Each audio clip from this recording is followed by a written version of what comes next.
Normal കൺസ്ട്രക്ഷനിൽ നമ്മൾ രണ്ട് തരം രീതികൾ അവലംബിക്കാറുണ്ട്. ഒന്നിൽ ഫ്രെയിംഡ് സ്ട്രക്ചർ ചെയ്യാറുണ്ട് based on soil condition and based on സ്ട്രക്ചറിൻ്റെ വലിപ്പം അനുസരിച്ച്.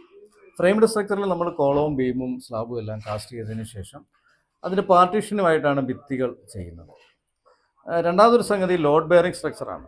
അതായത് ഭിത്തികളായിരിക്കും ആ ബിൽഡിങ്ങിൻ്റെ ലോഡ് എടുക്കുക, ആ ലോഡിനെ ട്രാൻസ്ഫർ ചെയ്യുക. അതിൻ്റെ ഡെഡ് ലോഡ് ആണെങ്കിലും ലൈവ് ലോഡിനെ ആണെങ്കിലും അതിൻ്റെ ഭിത്തികളാണ് താഴേക്ക് ട്രാൻസ്ഫർ ചെയ്യുന്ന അതിൻ്റെ ലോഡ് എടുക്കുന്നത്.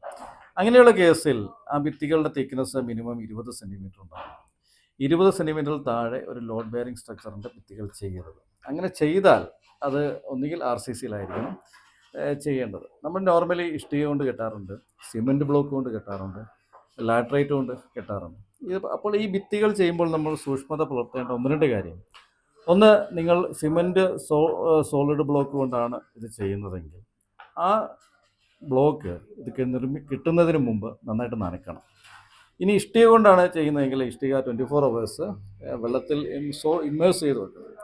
വെള്ളത്തിൽ താഴ്ത്തി ഇട്ടിട്ട് വേണം എടുക്കാൻ. അതിൻ്റെ കാരണം എന്താണെന്ന് വെച്ച് കഴിഞ്ഞാൽ ഒരു ബ്ലോക്ക് വർക്കിനെ സംബന്ധിച്ചിടത്തോളം അതിൻ്റെ ഏറ്റവും ക്രിട്ടിക്കൽ പോയിന്റ് എന്ന് പറയുന്നത് അതിൻ്റെ ജോയിൻസ് ആണ്. നിങ്ങൾ നനയ്ക്കാതെയോ വെള്ളത്തിൽ മുക്കിയിടാതെയോ കട്ട കെട്ടുമ്പോൾ ആ ജോയിൻസിൻ്റെ വരുന്ന സിമൻറ്റ് മോട്ടറിൻ്റെ സിമൻറ്റ് ചാന്തിൻ്റെ ജലാംശം ഈ കട്ട വലിച്ചെടുക്കുകയും ആ ജോയിൻറ്റുകൾ വീക്കാകുകയും ചെയ്യും. സാധാരണ ഒരു ബ്ലോക്ക് വർക്ക് ചെയ്യുമ്പോൾ അതിൻ്റെ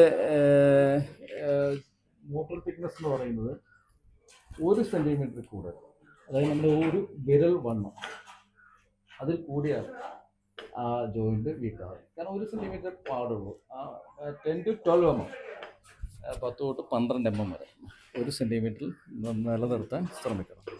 അത് ഒരു ലോഡ് ബെയറിംഗ് സ്ട്രക്ചറിനെ സംബന്ധിച്ചിടത്തോളം അതിപ്രധാനമായ കാര്യമാണ്.